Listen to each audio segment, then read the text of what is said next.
barro. O apóstolo Paulo está enviando agora a carta para Timóteo. Observa que o capítulo 2, por si só, ele nos traz uma narrativa bem aprofundada. Dentro da Bíblia Sagrada sabemos que o livro de 2 Timóteo foi sua última carta quando ele estava exilado. E em 2 Timóteo, no capítulo 2, nós vemos agora fatos sobrenaturais. Observa que no versículo 14, agora Paulo está dizendo: olha, Timóteo, evita falatórios profanos. Paulo está ensinando, direcionando a Timóteo como viver.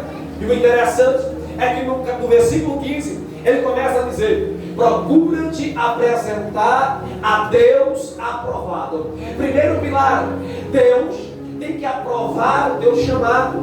Primeiro você não tem que ser aprovado pelo pastor. Primeiro você não tem que ser aprovado pelo obreiro. Primeiro você não tem que ser aprovado pelo povo. Primeiro você tem que ser aprovado por Deus.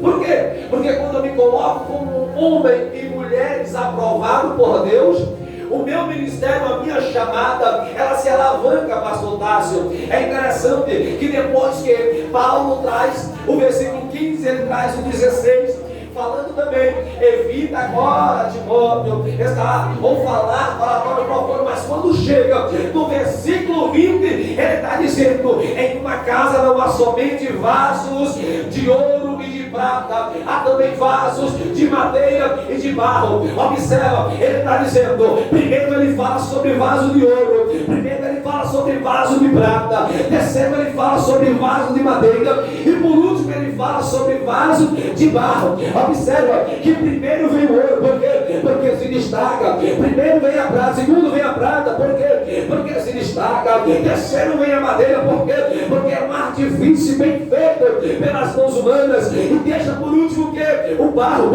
porque é rejeitado.